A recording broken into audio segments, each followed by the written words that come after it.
Hello, everyone, and welcome to the inaugural episode of the Government Cheese Time live stream. My name is Jason. I'm your host. My name is Mr. Alex, and I'm your co-host. The Government Cheese Time live stream is brought to you by the Anti-Watch Watch Club, a 501c3 charity who provides all kinds of charitable distributions to various military, veteran, law enforcement, and first responder charities. They utilize a drop style culture, so stuff like Nalgene bottles, T-shirts, hoodies, flannels. I mean, you name it, flags, the whole nine.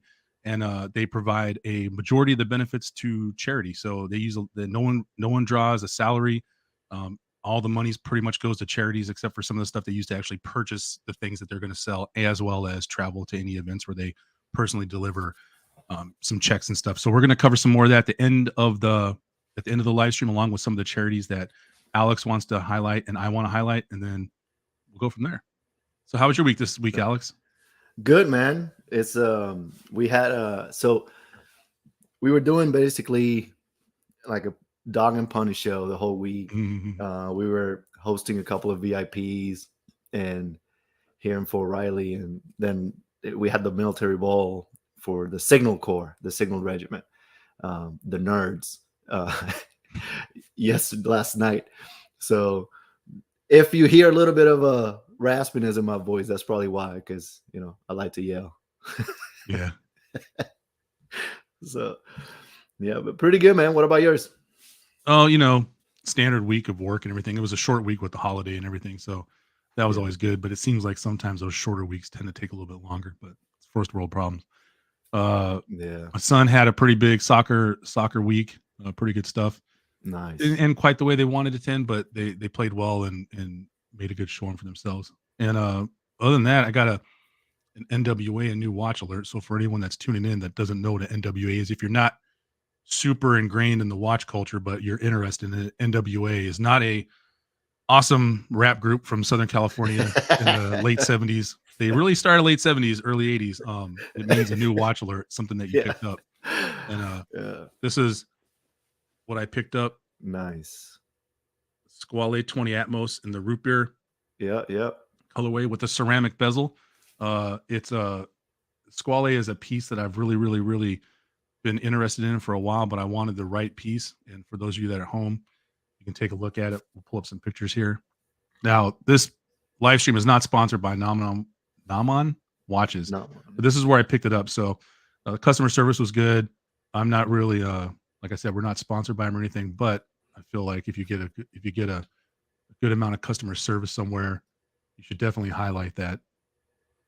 And it's just nice and simple. I like the fact that the case back, the finishing is really nice. It's a pretty good price. Loom's good. Bracelet's really comfortable. I'm really considering just keeping on the bracelet. I like the fact that it's got a somewhat plain case back. So if I decide to keep this thing for the long term, I can always get it engraved or get something cool put on the back of there. I think this thing really transitions well from, just doing regular stuff to, formal stuff if you had to. And it's got an ETA 2824 Tech 2, but it's got a backslash. It says Salida 200. So I mean, take it for what it is. C3 Luminova, that sunburst, man, that sunburst on the dial. That thing is pretty good. 20 millimeter lug width. So it would be a strap monster if you wanted it to be. I think this thing's so good on the bracelet. I'm going to have a hard time finding some straps for it. 40 millimeter diameter, 48 lug to lug. So that's a nice, I would say middle ground lug to lug. I wouldn't say it's short lug to lug, but it's pretty comfortable.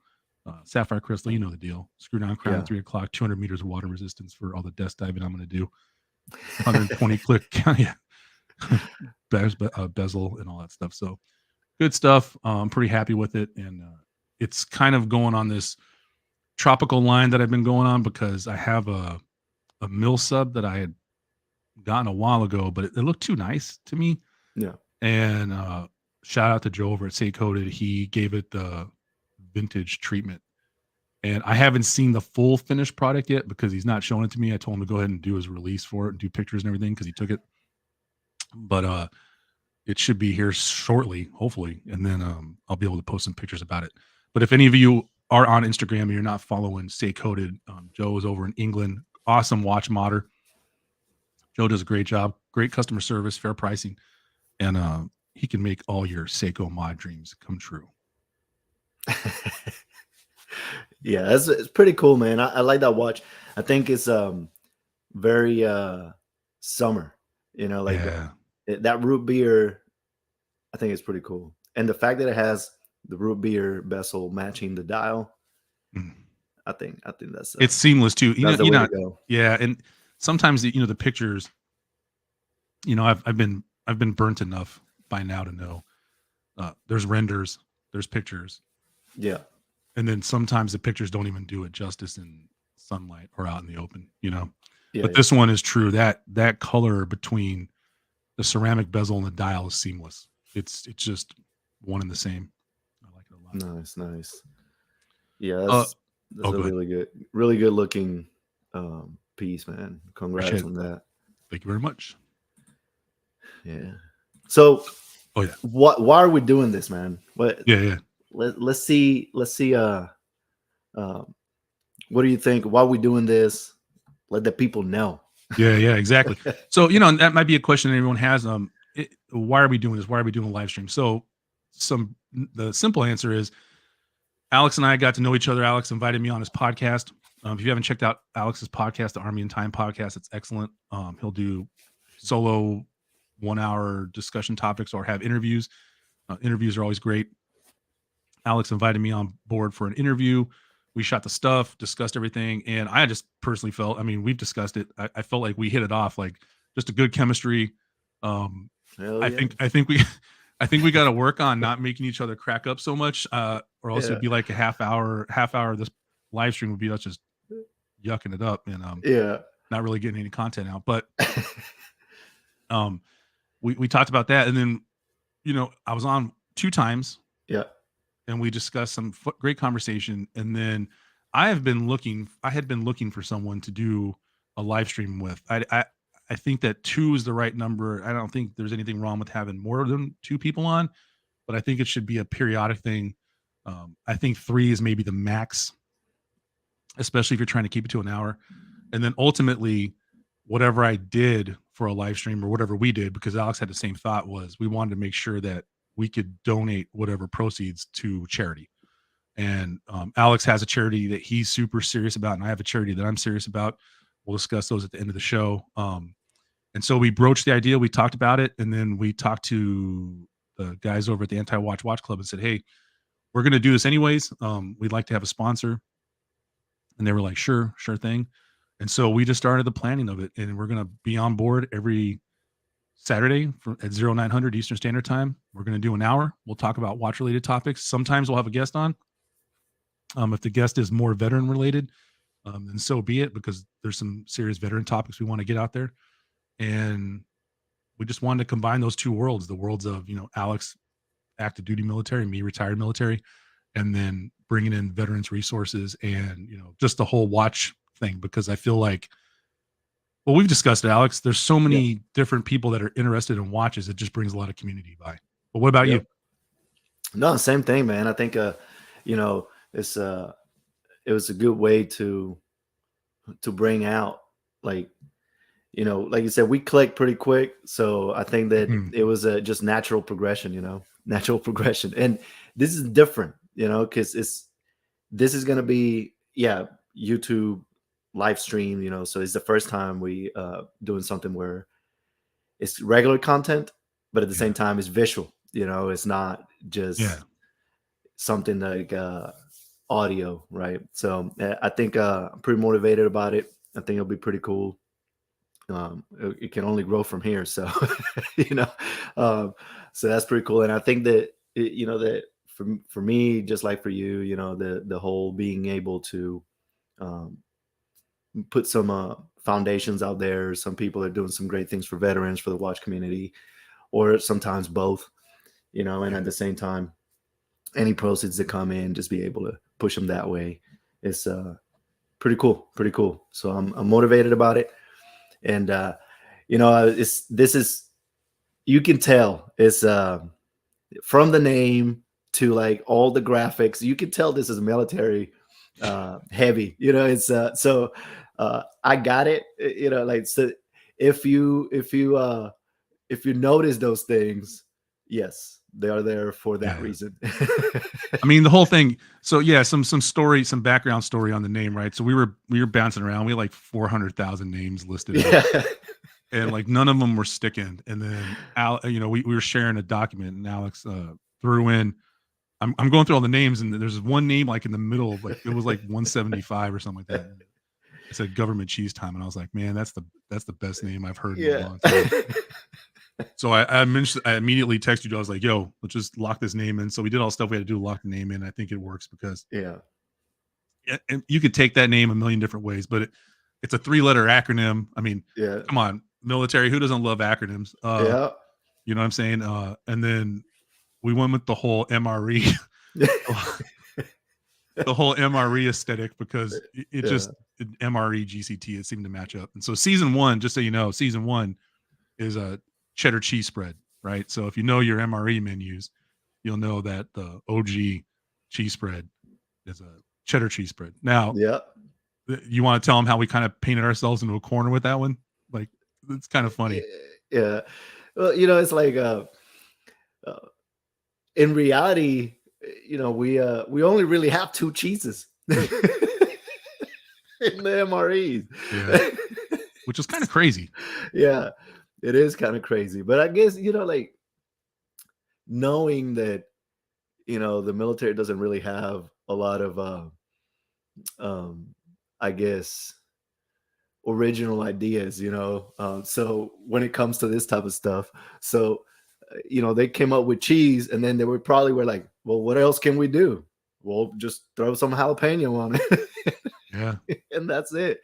They haven't come up with anything else in the last 80 years. So, it's one of those things where now it kind of pin us against a corner where after season 2 is like, okay, what now? We'll just come up with fancy cheese names for everybody. If there's any recommendations, just throw them down in there. We could probably do like, I don't know, brie, Gouda. Harvati is kind of underrated. Manchego. I don't know if you ever had Manchego cheese. Oh, Manchego, man. With a nice glass of wine and some crackers, man. Stuff. That's for the pinky rays. The pinky rays. What do you call them? The Rolly Boys? The Rolly Boys, for the Rolly Boys. But just so everyone knows, that's basically the gist of it. I mean, let's be honest about it. Alex and I got along together, but we wanted to be able to do something that helps the communities that we care about. And at this day and age, if we're gonna spend an hour or two talking about watches all week, anyways, or different charitable organizations, we might as well just live stream it and hopefully make some money that we can donate to charities. Like I said, the 2 big ones we're going to discuss at the end. I think going forward, we'll just put a little blurb out about them initially, and then we'll roll into the segment we're going to roll into now, which is called our weekly SITREP. So for those of you that don't know what a SITREP is, Alex, you want to tell them what a SITREP is? SITREP, situational report. So like Jason said, military loves acronyms. They're never going to just say situational report. Yeah, let's just name it situational report. No. They came up with the name situational report. They have to do an acronym. So SITREP is what they came up with. It's an abbreviation of the 2 words, and basically it's a summary of what the current picture looks like. So that's what it is. It's pretty cool. Yeah, now it's exactly right. And I'm gonna tell you something. Like, for anyone that's ever had a doubt about choosing the military as a career, I don't know. I mean, so everyone knows, like, I'm retired Navy. Alex is Army. And obviously, it's not the Navy and Time podcast. It's the Army and Time podcast. But it'd be a lot cooler. It'd be a lot cooler if it was. It's not. But anyway, if you ever had a doubt about choosing the military as a career, here's what I'll tell you. Especially in the Navy, you don't have to know anything about what something does, but the title of what that thing is will tell you exactly what it does. So if you've never worked on a lube oil purifier, you're 50% of the way there. It's a purifier for lube oil. Right. So I mean, you're the majority of the way there, right? It's a fuel pump, fuel service pump, right? So it's a pump that services fuel oil. You can't screw that one up. You can't. It's a flight deck. Can't. You know what I mean? Like, I guess Humvee could kind of screw you up, but it's an HMMW, right? Or HMMV at the time. VEE. Yeah. See, so so Humvee. That's an acronym too. Yeah. But so that's what the weekly SITREP's going to be. The weekly SITREP's going to be some roundup news about watches, some releases, hot stories, anything that comes out, maybe a funny story that's a little bit longer than we would do in the what happened to you this week kind of thing. Our little personal weekly roundup. Sometimes we'll have on, if we have a person that wants to come on for an interview, Alex and I have discussed that initially. What we're going to do is probably just do the interviews separate and upload them separately as separate video segments, because initially we want to be able to get our interviewing styles down, make sure we're good to go, and then be able to get as much information out from the interviewee as possible. Because a lot of times our experiences have been, if you're answering questions in text and in chat and stuff, then sometimes it ties up the time for the interviewees. And then the second time we have them on, we're just going to have them on as part of the panel. I think that's the way to go, because we really want to be able to show whoever our interviewees are, if they're into watches, because there's going to be that connection that they are watch enthusiasts first. And, say they're, how do we do it? Say they're, hold on. Say that they're like brand ambassadors or international marketing directors or CEOs or COOs. We want to be able to show you that they're watch enthusiasts first, and that portion of it second. Because I think that's something, especially if you're newer into watch enthusiast space, you don't realize that a lot of these people that do these jobs are watch enthusiasts first. They just happen to work for a company. Mm-hmm. And I think it humanizes the brands a lot. And especially if they're doing some veteran related charitable stuff, and a lot of them do it, or if they either have a former veteran or an actual veteran, a veteran in the company, or, there are like a military child or something like that, because we've ran into all those people in the industry. So we want to be able to get their voices out there. And that's the weekly SITREP. That's what we're going to do. So this week's weekly SITREP, though, we decided to go with some summer watches, Alex? Some summer watches. Yeah, some summer watches, I guess new releases and stuff like that. Yeah, and the first one is Alex's personal favorite. I'll share it here on the screen. Yeah. I mean, cool piece. Yeah. Cool piece. Yeah. Yeah. I'm a fan of Oris. I've been for a long time. I think that, when we were talking or planning the episode and stuff like that, and we were talking, one of the things that, I was mentioning is sometimes when it's special editions, when it's stuff like that, it aggravates me when the watch doesn't change as much, but then the price is like an extreme increase. Yeah. With this, it's about probably $300, so it's not that big of an increase in price. So I like that. And then the Aquis, the thing that I like about the Aquis is you can go with a bigger size, and it wears super small. Because, I mean, if you notice on that picture that Jason has pulled up, it's insane how the lugs, right after they come off the case, they angle down really hard. And bro, between you and me, man, I never even noticed that until you told me that. And I've looked at a million Oris pictures. Yeah. And I've handled a couple of them, but I never noticed this specifically. And then when you told me, bro, I was like the melting face emoji. My brain was just like, it was crazy. Yeah. It gives it like a look of an integrated bracelet, even though it's not, but it gives it that look. So it makes it, I'm telling you, it makes it wear at least a millimeter smaller, if not more, like a 1.5, 2 millimeters smaller. So like if you're wearing the 43, you're probably going to feel like it's wearing it like a 40.5. Yeah. And it's a big difference. What's the lug to lug on this? So this one, I think it's a 41.5. So it's going to wear like a 39.5. Oh, that's a case diameter? I mean, lug to lug, I wonder if they have it. Sometimes they put that on there. Yeah. So it's because the lug to lug, for those people that don't know, if you might be a newer watch enthusiast, the lug to lug is the distance between here, here, right? So the longer that lug to lug distance is, if you're a newer watch enthusiast, let's say I have a 7.5 inch wrist, for example, and I don't know what size yours is, Alex. 6.75. Yeah. Yeah. See, so there's a slight difference there. So a longer lug to lug, a longer distance of here to here, is going to make the watch look bigger on Alex's wrist than it will on mine. It'll sit on the top of my wrist, almost like a little cushiony thing. Where on Alex's, if you're pushing up to like 50, 49 lug to lug, it can almost hang over his wrist size. Yeah, it does. And in reality, the lug to lug is what makes the biggest difference, because your diameter, like in this watch, your lug to lug is probably super short. So because the angling down, kind of like what people like about Seiko. So the angling down is so much that you're going to feel, even though the face is bigger, you're going to feel like the watch is smaller. So, but I like the combination of the gray bezel with the purple. I think it makes it pretty summer type of watch. And at the same time, it's crazy because,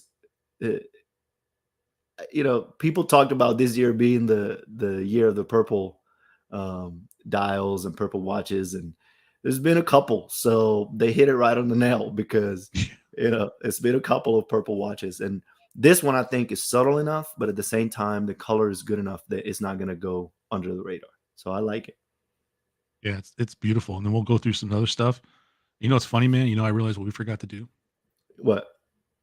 Wrist check. We'll do it wrist check, man. Yeah, we'll do it after this watch. we want it because we want everyone to see a freaking Oris bear, bro. Yeah, Oris bear diving in apparently water, but I don't know why they decided the background to be purple. Well, here's the thing I'm concerned about the poor bear. My only concern is, like, is he wearing his like Oris sweater? Yeah. Because we need to help this guy out, because unless the water's really cold, but probably needs a dry suit or something. Same thing I thought. I was like, that looks like a sweater, man. That doesn't look like a suit, like a diving suit. So I don't know. But that was a miss. But it's awesome, and we'll go through some more pictures here. But you can tell, like, it's always nice. You can tell the bracelet construction. But I mean, if you look at like what you were telling, like right here, the lug, these are the actual lugs of the watch. Yeah, these are not links on the bracelet. Yeah. So I mean, look at that. It's almost a one for. I mean, obviously you get the slope that goes up into the case. Yeah, but it's almost a 1-for-1. Yeah, it's just really, really well made. And Alex has way more experience with Oris than I do. You owned an Oris, right, Alex? Yeah, I did. I had the Pro Pilot, which is a great watch. I think that if I had the Aquis, I probably would still have it. I wanted to try a Pilot watch. I went with Oris, and great quality, great build. The bracelet, man, it's amazing for the price. And I mentioned this before. If you're in the military, Oris is sold through Aquis online, and if you're patient enough, they will put these things on sale. And for whatever reason, Oris actually puts like their newer releases on Aquis online. So you get the 400 caliber if you want to, which this one is, and stuff like that, the in-house caliber. Or you can get the non-400 caliber, which is, they're going to be cheaper. So just a beautiful piece. And then when you go to the details, I try not to scroll too fast so everyone can see, but cool little video there. I mean, the purple's not a bad color either, man. Yeah, no, it's a good purple. It's a good case. Is 41.5, 22 millimeter. It says interhorn width, which I'm sure is fancy terminology for lug width. Yeah, lug case size is 41.5 millimeter, 30 bar water resistance. I was trying to see if they had the load to lug measurement, but they don't. Yeah, 120 hour power reserve. Yeah, it's a 5-day.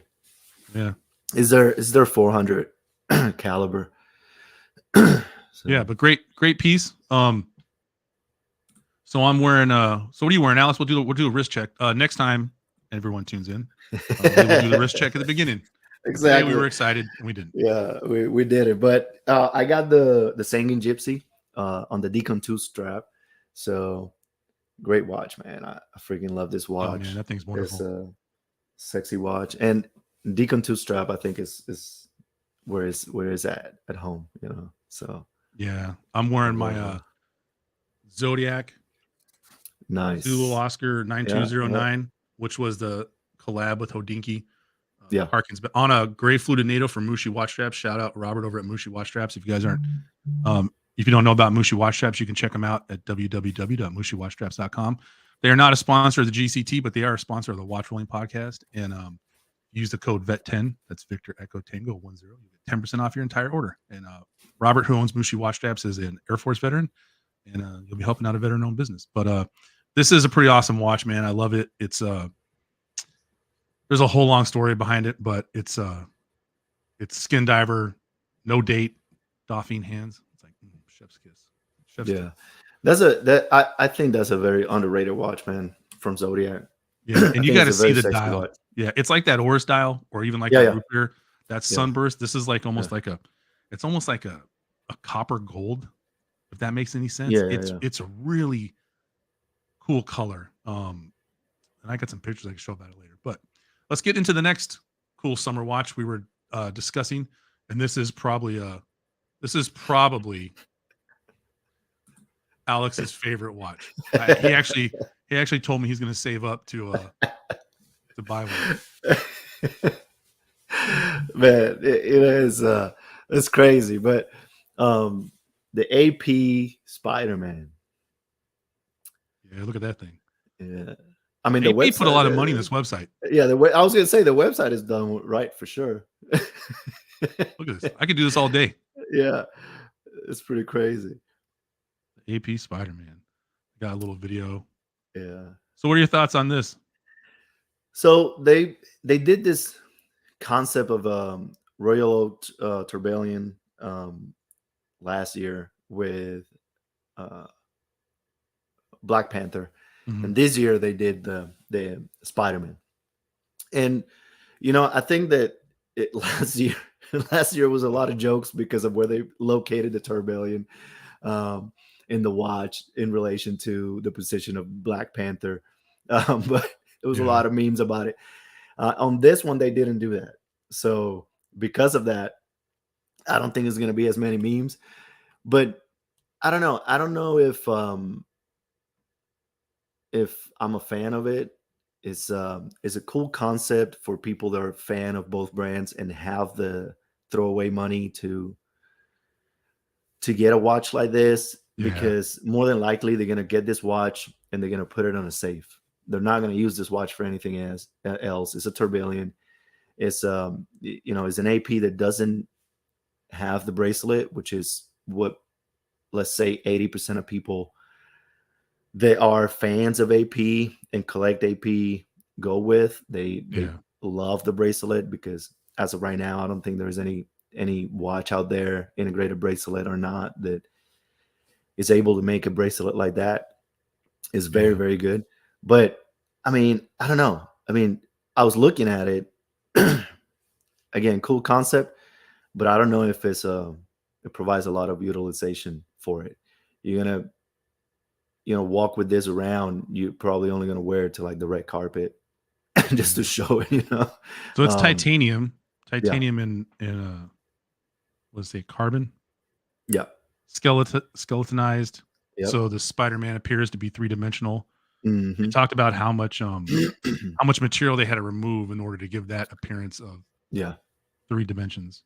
Limited edition of 250, which I don't have a problem with. I mean, because not everybody can be in the Spider-Verse. Yeah, they probably could have made this 100. Yeah, titanium case, ceramic bezel, glare-proof sapphire crystal, which I need to get some glare proofing for my reading glasses. Screw down crown. It's a thick boy. 14.6. Yeah. I mean, it's a tourbillon. Tourbillons are going to be thick. And for those of you that don't know what a tourbillon is, this thing is rotating constantly.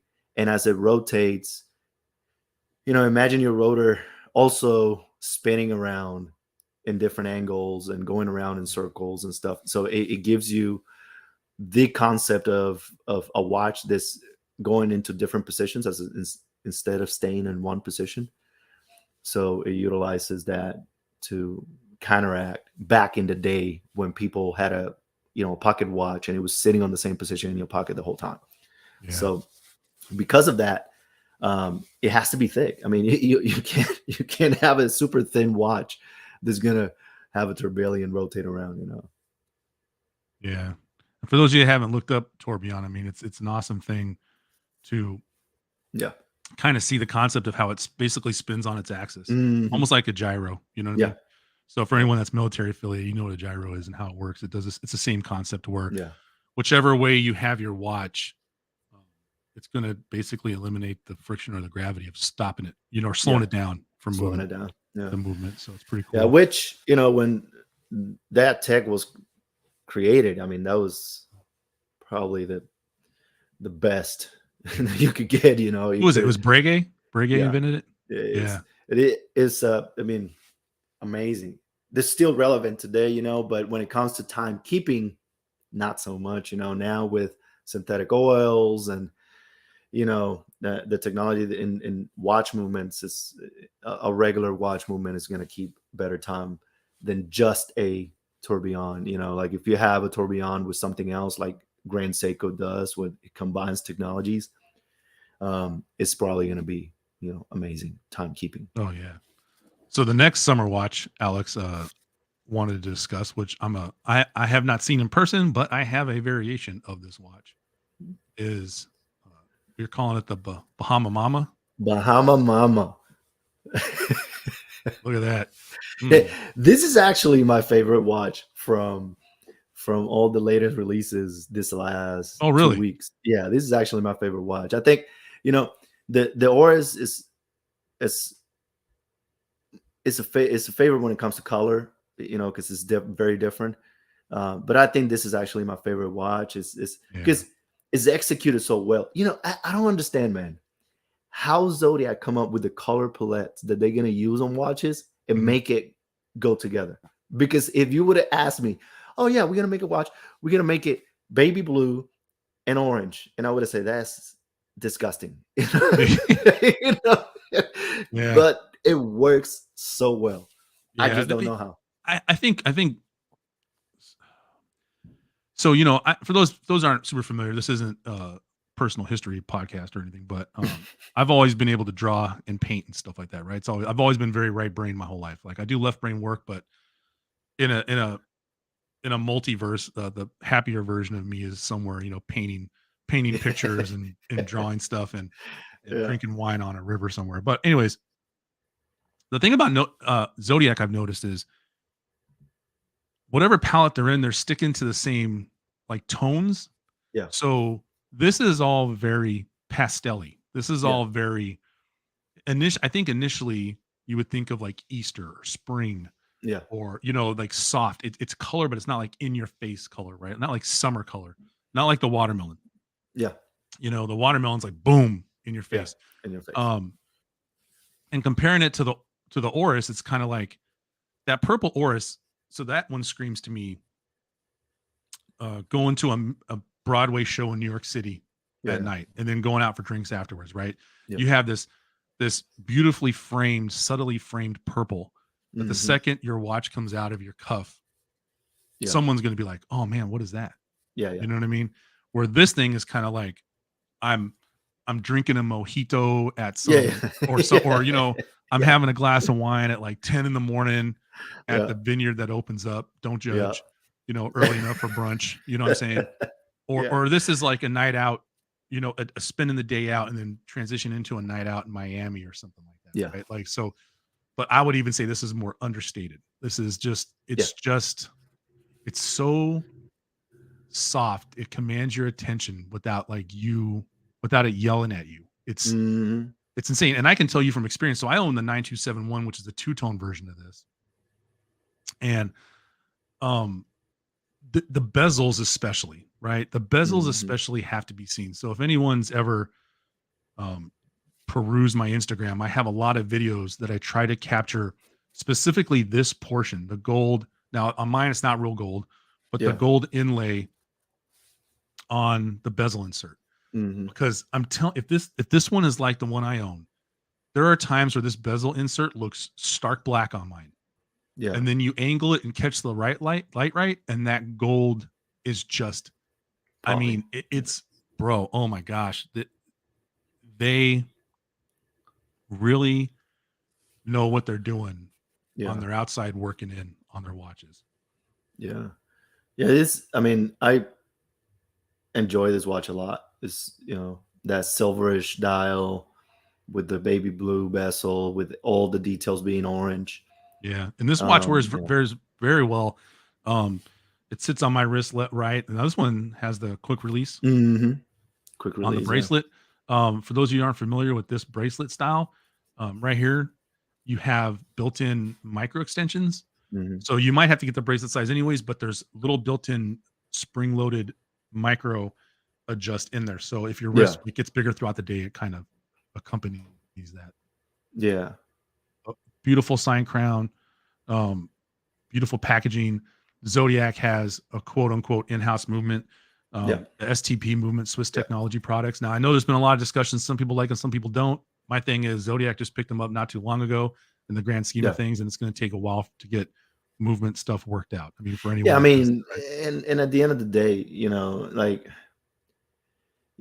it's an in-house movement that it allows that they're providing at the same prices that, you know, other companies or lower than other companies are providing a third-party movement that you know is worse. So at the end of the day, you know, I think it's the right thing to do, because in the future, when they dial that thing down, you know, it's gonna be and the thing is like there's been a lot of discussion amongst a whole slew of media out there where this in-house movement thing is getting a little janky anyways. You know what I mean?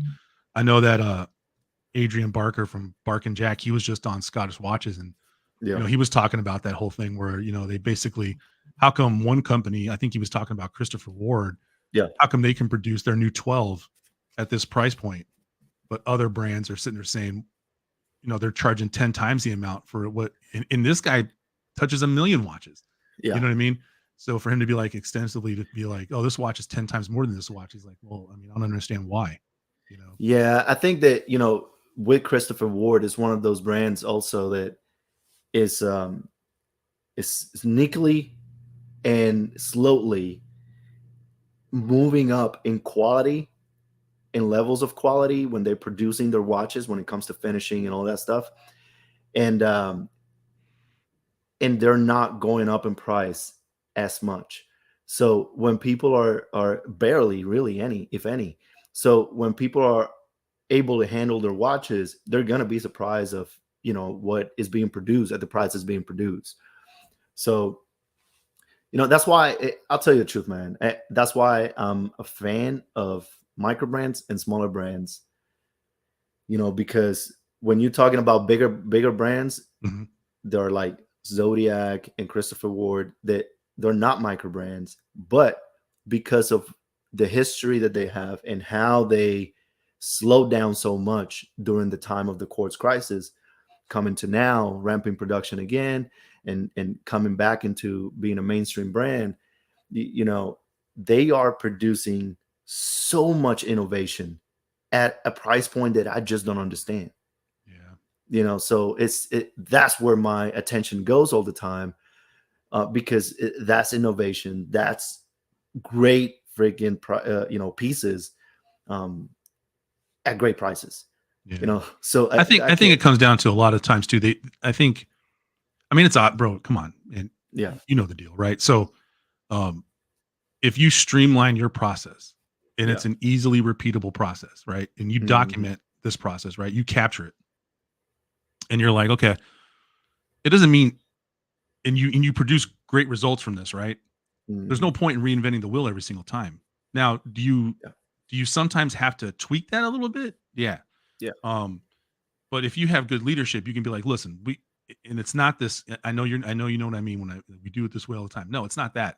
It's like these 10 steps have always worked.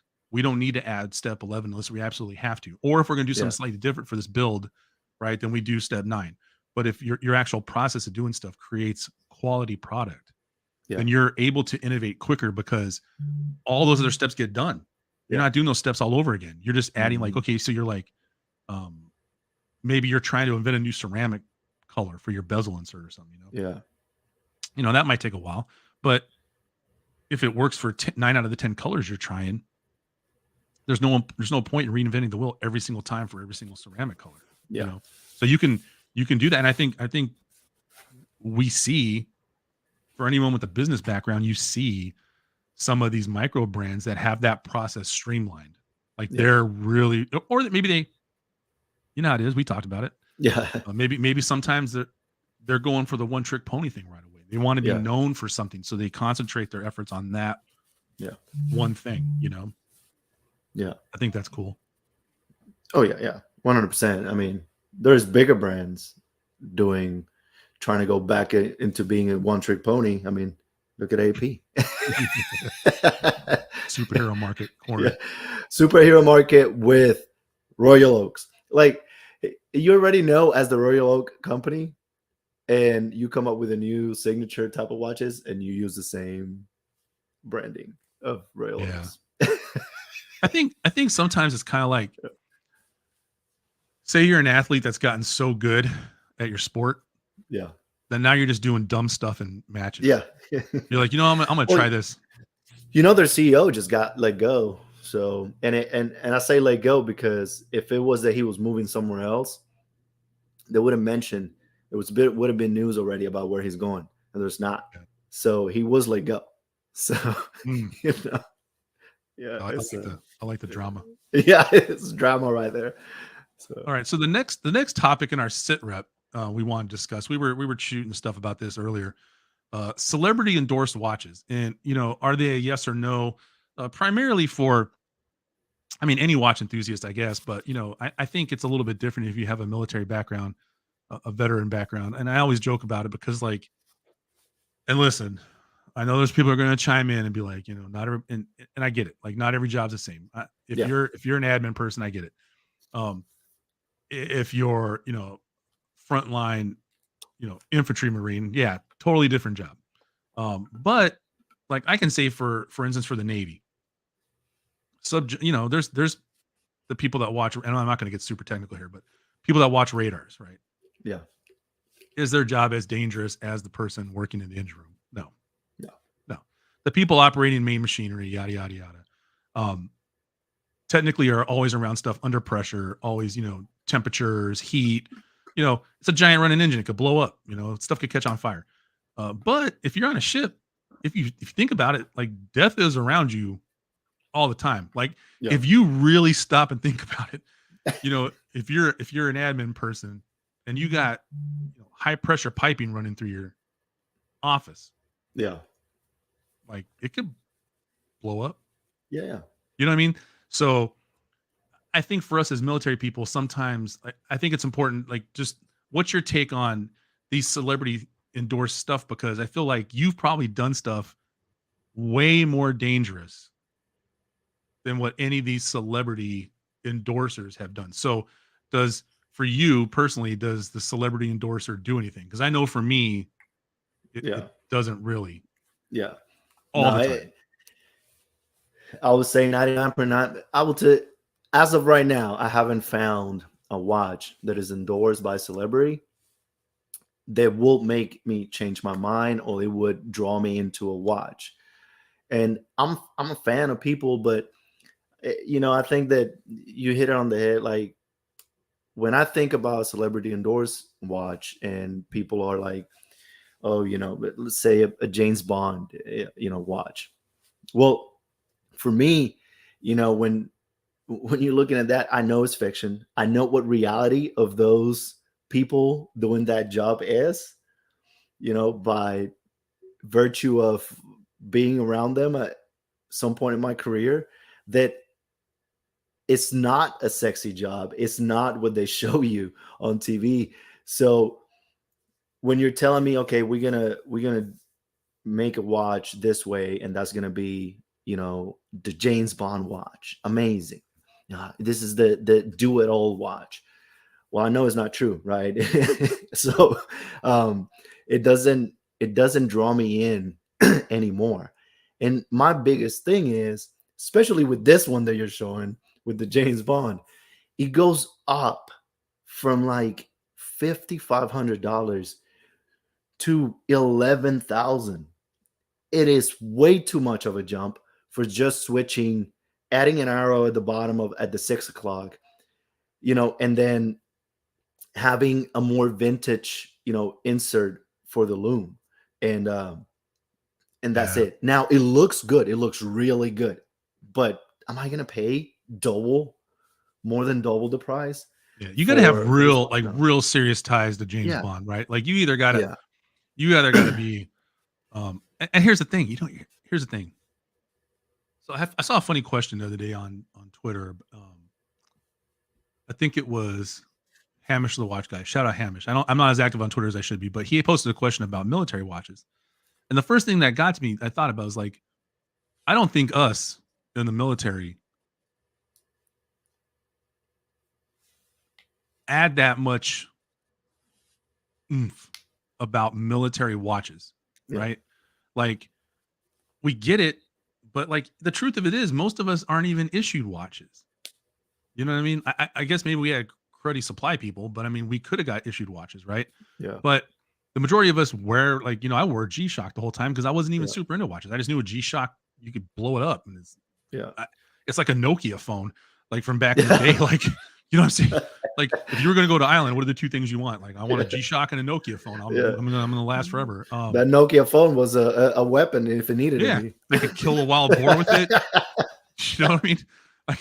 I could put my fire on the back of it, cut the pig on top of it, whatever. But my point is, like, I don't think that the majority of us fetishize that whole military watch thing, right?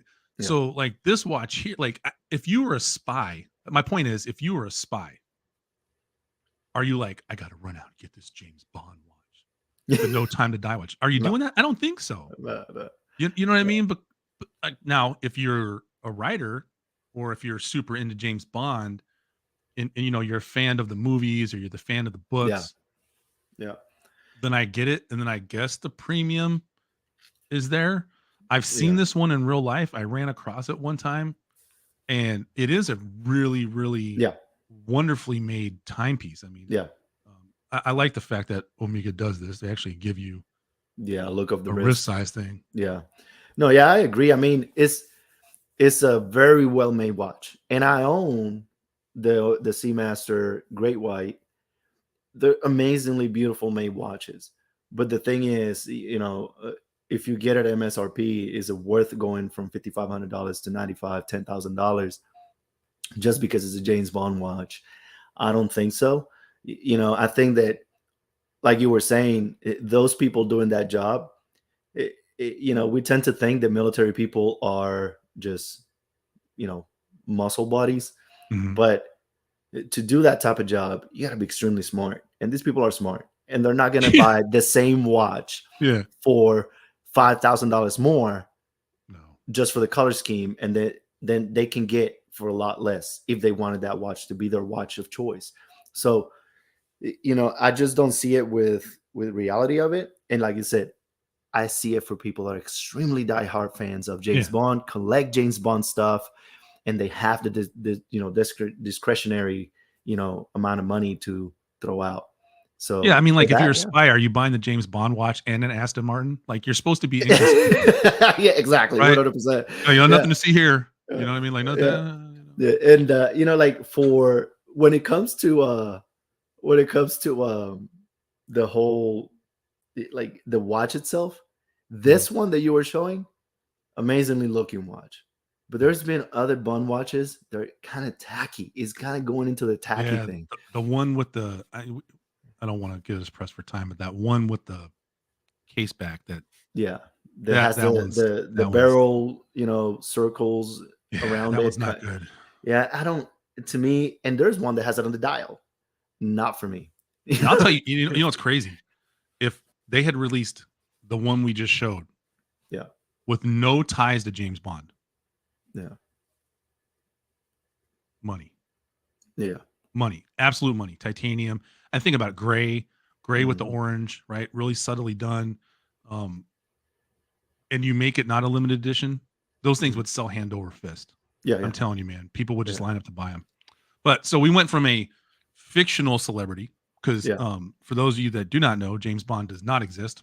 Doesn't exist. Him, Sherlock Holmes, the dinosaur from Land Before Time. Exactly. None of them are real. None of them are real. But we're gonna go to a pretty interesting timepiece. Shared or created by Doxa. It is the Clive Cussler edition, 300T. Yep. I'm a fan of Doxa. I like this type of Doxa, the 300T, the casing being different and all that. There's elements of this watch that I like. Originally, I thought, for whatever reason, wherever I saw it, I thought the jump in price was way more. I think you were right. I think we need to start like screenshotting stuff the second we see it the first time, because I've noticed there's been a lot of mistakes. And here's the thing: anyone looking to hire professional editors on a contractual basis, feel free to hit us up. You can send me your document. I'll read it. It'll be like $50 a document. I'll go low. I'll save you the trouble, because I've seen emails where they reference one thing and the picture shows another, or it's just totally off base, or the spelling's incorrect or something. Like, if you want help at a professional level, we're here for you at a contractual. No, for sure. I mean, this is I like the metal finishing on this watch. It makes it look like it's aged, like it's been through some stuff. You were showing the case back. I love the fact of how they do the case back on this and the reason for it. The dial is not for me. I think it's a little too cluttered with the design in the back, the emblem in the back, and everything else. But it goes. I don't know. I don't know if I would have preferred the just brush steel and just make it age on his own. Because that's a DLC where they asked. I think it said acid brushed it. Interesting effect. And here's the thing. There's always discussion about people get all bent out of shape about Fotina, right? Yeah. But I heard a bunch of people who I've also heard complain about stuff like that just talk this watch up. Man, it's awesome. But it's all fake aging. Like, it's not like they built these 25 years ago, put them in a glass box with a little bit of salt water and put them out on the beach in some undisclosed location. So the whole, I think it's awesome. I think it's a cool watch. I think if you're into Clive Cussler, like a great example was Mark from Long Island. Mark got the piece right when it came out. Mark very succinctly, but explained, hey, I've read Clive Cussler. I love Clive Cussler. He's an important author to me. I think Mark even said about how he wasn't super into reading when he was young, but he found a Clive Cussler book and it changed his whole approach to reading. And so he scooped it up. Totally makes sense, right? An interesting thing, I think it was the Grey NATO guys. I was listening to them, and who was it? Jason Heaton has started writing books, and I read one. The first one's pretty good, like action, dive type action stuff. Set in a exotic locale with some kind of nefarious organization kind of thing. Right up my alley. If you want a quick good read it. It's fun, it's exciting. But I think one time he had mentioned that he was inspired by Clive Cussler, and he loves Doxa. But he was like, he his as far as reading Clive Cussler's stuff, it wasn't super up his alley. That wasn't one of their latest episodes. So again, I think this falls into, are you super duper into Clive Cussler, et cetera, et cetera? If you are, this is right up your alley. Now, a cool thing about this case back that I heard, and I think it was from Jason on the Grey NATO podcast. If you're a newer watch enthusiast, you haven't listened to Grey NATO, listen to pretty cool. Two guys chill, talk about Land Rovers, using their watches, a bunch of other stuff. But all these locations on the back of this case back are actual expeditions that this NUMA organization, what is it? National Underwater Maritime Agency or whatever, have done, and for preservation. Now, NUMA was a made-up organization in Clive Cussler's books. That he then, once he made some money, turned into a real organization. So so I think that's kind of cool, like to take something fictional, turn it into reality. And now obviously benefiting the oceans and preserving, shipwrecks and stuff like that. And that's a heck of a lot of shipwreck. That's listed back there. That's a lot of listing right there. But this is the element that I enjoy a lot, because I think, it gives you a connection with something that came to be real out of his books, right? And I think I enjoy that a lot. I wish like if you're a Numa member, right? Like if you're a Numa exactly. member, and you're all over it.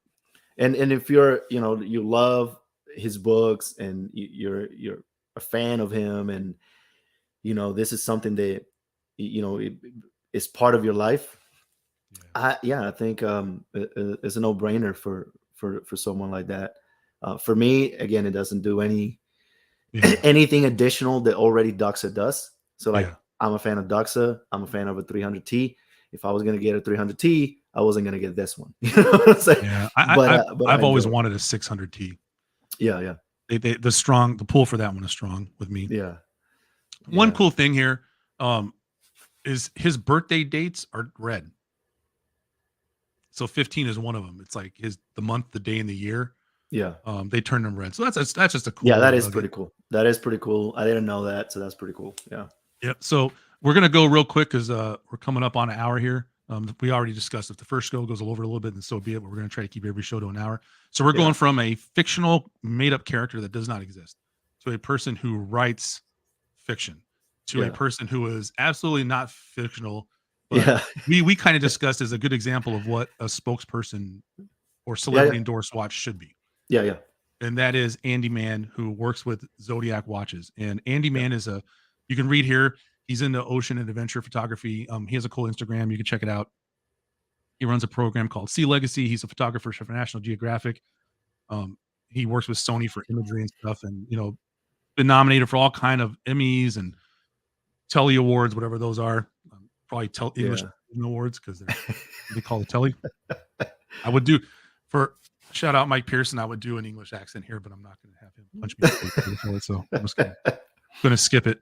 But Andy Mann does all this stuff for maritime conservation. We'll put his links. All these links will be in the show notes. We'll put them in there. I don't want to waste time going over too much stuff, but we can sit here and show. So this is not endorsed by Hodinkee, but it was the quickest place for me to find the Super Seawolf 68 Saturation Andy Mann limited edition. Yeah, this is definitely not endorsed by Hodinkee. I made so many jokes about him in my podcast. I don't think they'll ever endorse him. Yeah. But your thoughts on this, Alex? I like this. I think that, this is something, like you were saying, this is something that this type of person should be endorsing watches, right? He does these things on the daily. He's the person out there doing these things in real life, and he just happens to wear Zodiac. I mean, he takes underwater pictures, amazing pictures around wildlife. I don't know how he's crazy, but he does it. And because he has to wear a watch that goes down there with him, he wears Zodiac, divers and stuff like that. And just happens to be a collaboration with a brand that he already wears. And this is a watch that it looks something that can be affiliated to something, but at the same time, it's normal, right? So it doesn't give you that craziness of, in the dial and stuff. Now, this dial has that ombre type of painting on it. It goes from that kind of white to really dark in the bottom. So it's really like you're looking up from the ocean, from underneath the ocean. So that's a view that he has all the time. It has a connection to him. But when you're looking at this, you don't have to make that connection necessarily. You can think, oh, this is an ombre dial. It looks pretty cool. And I'll tell you, like, even with the shark fin at the 12, right? So for those of you at home that are watching, you can see the shark fin at the top. For those of you that are just, we're going to upload the audio as podcast form, but we're also going to just have it on the YouTube channel so you can come back and watch it at your own free time. The shark fin's a nice touch. And that's something, I'm going to tell you something. See, and this goes back to our previous conversation about Zodiac. Those colors could be kitschy, but these design elements are not. Like this shark fin looks strangely at home. Yeah. And I think it's partially because of that ombre that you talk about, the fade up, right? It blends in. So initially, if you're not really looking for it, you're not going to see it. If that had been all blue, that thing would have stuck out like a sore thumb, and then it would have threw off your eyesight. But that fading of blue to gray or whatever it is, and the indices being, I don't want to say chrome, but you know what I mean? Like chrome outlined, it all just blends in so well. and it's totally capable. You got 1,000 meters. Oh yeah. First of all, what's the deepest you ever gone, Alex? Dude, I used to surf in Puerto Rico, and I think the deepest I've gone is like, 50 feet. Yeah. Like, I'm not trying to go to the bottom of the ocean. Like this is let's say I went 100 feet. Like, it's still, like, it's not. This. So it's totally capable. Yeah. Like all these cool elements to it. Like I said, I don't want to go on and on about it because we're going to be pressed for time here in a second. But yeah, but this is an amazing. I mean, it's a big boy, but this is a great watch. Yeah. It's something that if you're using for what it's meant to be used, it's okay, right? Like, people talk about divers being big, but Blancpain makes the 50 fathom at an increased insane size, but no one argues that because that watch is used for its purpose. Oh yeah. And so but that wraps up the whole summer thing and the weekly sit rep part we wanted to. Like I said, we went a little long, but we're knocking this stuff out. Yeah. In closing, we're always going to discuss some stuff going on. So we spoke about the Anti-Watch Watch Club earlier, and the Anti-Watch Watch Club, we said, is a 501c3 charitable organization that provides donations and benefits to, first responder, military, law enforcement type organizations, and they do it utilizing a drop style culture. So we talked about all that stuff before, right? But they have some stuff coming up. We can't give away too much stuff. But do you want to talk about the little nuggets we can give? Yeah. AWWC, they like to say this. They're not a strap company. They're not a t-shirt company. None of that. They're a charitable organization that utilizes something that they're already fans of to provide help for veterans, LEOs, firefighters, and first responders. And one of the things that they're doing right now, they have that first responder program that they're developing where, if in the event that your department can't pay for advanced training or something like that you need in order to progress in your career or be safe, period. Yeah.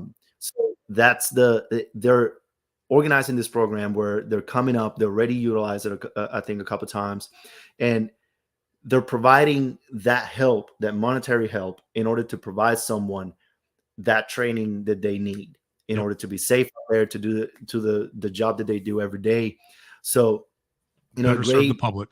Yeah, better serve the public, because at the end of the day,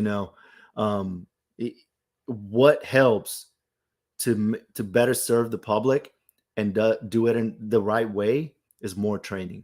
And sometimes that money's not there. So, supporting this organization is going to give you the ability to support those jobs out there. They're doing the hard job and just need a little bit of help with more training. So that's a great program that they're coming up with, providing financial aid for additional training. And right now they just did a release. They have a lot of products in their page. Jason was showing them right there. They have bottles, which, you look at it. I'm drinking water right now from one of them. So, amazing products, t-shirts, flags, shorts, sneakers. I mean, they have a lot of stuff out there for you. And the cool thing about it is, they're not changing who they are just to provide a, product that is going to be bland for you to utilize with your watch. It's going to stick out. It's going to be the culture that they are, that Anti-Watch Club, is. So the whole thing is get out and use your stuff. Yeah. Right? Use your stuff. Get out and utilize your watches for what you do in your daily life and create those memories with your watches. And real quick, we're sharing some of the pages here, some of the page of some of the stuff they've donated to. So 107 Foundation, which Alex is Alex's charity of choice for today's episode. We're going to discuss that here in a minute, but they donated $1,050 to the 107 Foundation. And Alex can talk about that in a minute. A great foundation. Operation 300, they did some donations. $1,200 to the Brothers in Arms Foundation. This is actually the one I was really interested in, the community renewal team. Yeah. They do a lot of housing for veterans that are facing homeless problems.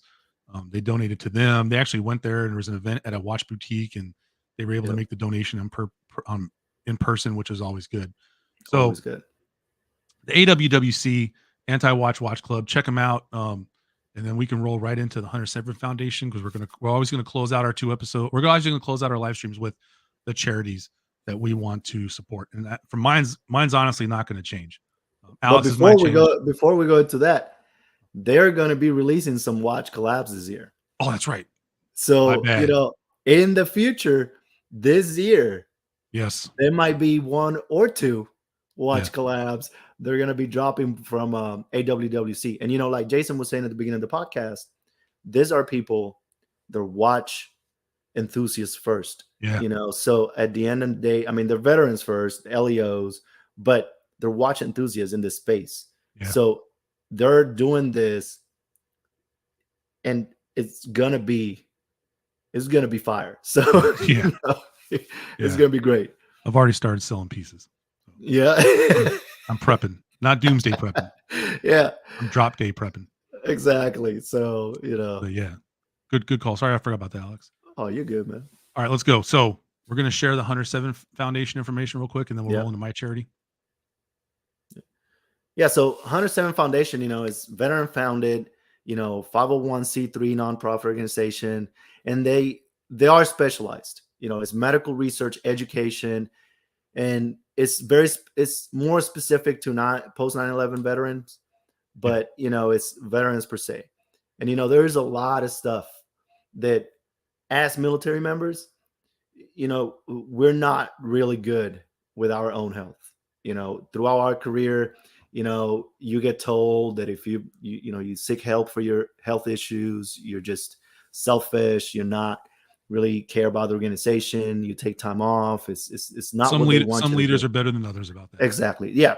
I'm not generalizing, right? It's some leaders are out there doing the right thing, but a lot of times ourselves, because we hear those things from those people that are saying that, we just internalize that, and we constantly, not taking care of ourselves. So, and sometimes we just don't know. And, this foundation is out there doing good work and fighting to provide, education for people to get the right help that they need. Yeah. So, great organization. And I'll just read their approach to it. This proactive approach to addressing potential health concerns is a secondary prevention. To detect the disease early and prevent it from worsening to chronic or terminal, tactic and crucial in assuring overall health, wellness, and life longevity. So, I mean, that's the thing, right? A lot of times, like Alex hit the nail on the head. You have a little nick or a bruise or a little bump, and you ignore it, and the next thing you know, you got to get your knee replaced. So that's not as serious as this, but that's kind of like a horrible analogy to kind of show what they're doing. So we will put the links to the Hunter Severin Foundation in the show notes, and then we'll cover mine, which is has been a personal importance to me since I got into watch enthusiast space, and that's the Veterans Watchmakers Initiative. So for those who don't know, the VWI is out of Odessa, Delaware. They are a watchmaking training program for veterans, and when I tell you watchmaking, I'm not talking watch assembly. Short history: they were founded by Joseph P. Belova in the late 1940s after World War II to teach disabled veterans how to build watches. They went pretty strong until the 90s. They kind of fell apart a little bit. They had new leadership come in, a gentleman named Mr. Sam Kanan, who's revived it. They have a watch. The series of steps is real quick. They'll give you a dexterity test. There's a watch technician course, which is 6 weeks long, and it teaches you how to make repairs to some mechanical and quartz watches. And there's a watchmaker course, which is 16 months. If you graduate that, then you follow on with a 3-month internship paid at the VWI. Some questions people have is, so room and board are free. They provide a place to stay. They provide food to eat. The school is like literally a 10th of a block away from where you would stay. If you would have, as a veteran, issues getting to the school to take the dexterity test, they can work with veterans organizations locally around you to get you transportation to there to take the dexterity test, and then find out if you're going to be able to do the class or not. And then they even work with some people for the dexterity test, but I don't want to put words in their mouth. They were stories they told me when I was there. I did a tour. You can go to my blog, and there's a whole article on the tour. But the VWI, the reason why I'm so passionate about this is because companies like Vortic, for example, have already invested. There's a whole website, video on Vortic's website where you can go see. They donated a warehouse. The warehouse is where they do servicing. They keep parts. Vortic, for those you don't know, is a company that, I'm really paraphrasing here. They take old pocket watches and convert them into regular wrist watches. So a lot of the watches you're getting are one-of-ones. But they really believe in the veteran community. They really provide, money and effort back into that. And they've done so by putting their money where their mouth is and helping the VWI out. But this program could be life-changing for a veteran. It could be, any injuries they have, anything that prevents them. Like, I was a firefighter for 20 years and my body was so jacked up by the time I retired, I couldn't have been a firefighter anymore. I just couldn't have done it. If I had known about something like this when I retired, there's a good chance I would have signed up and at least gave it a shot. Yeah. But that's the VWI. Again, all links in the show notes. Please check them out. Every little bit helps. And you can find them in the show notes. Yeah, that's a great organization, man. I think that, I learned about them from you. And when you first started your podcast and you were talking about it, and, it's great to me, it's great because, veterans, a lot of times, having a connection to something physical that they produce, man, that is a big thing right there, and building a watch and seeing yourself learn how to build a watch from nothing to being a functional watch that you keep with you. Yeah. And that memory right there is going to be with that person forever. Yeah. And to wrap it up, I mean, I think it's just that, to each their own, but I'm pretty sure that if you did more than 4 years in the Navy, even if you did 4 years and just got out, or the military in general, you feel like you have a sense of purpose the whole time you're in. And when you leave, that can be gone. Yeah. Right. Oh, yeah. If you're not truly locked in on yourself, that can go away. And it's a big void in your life. So any programs we can find that are going to help veterans do something meaningful for themselves, right? A meaningful line of work, because unless you really invested well in the time you're in, and you don't have to work, most of us have to work when we get out. And I think we're so ingrained in actually doing stuff that you almost have to work, kind of thing. But it is what it is. So, it's 107 Foundation for Alex, Veteran Watchmakers Initiative for us, AWWC, Anti-Watch Watch Club, primary sponsor for the episode. And then we appreciate everyone tuning in. You got anything to say, Alex? Appreciate you guys. Yeah, I appreciate you guys, and keep tuning in. It's just going to get better. better. Make sure you check out Alex's podcast, the Army and Time podcast. Yeah. Everywhere where you can find podcasts. My podcast, the WatchRolling Podcast, everywhere you can find podcasts. And thanks for tuning in. Everybody have a happy Saturday. Government cheese time, baby. Government cheese time.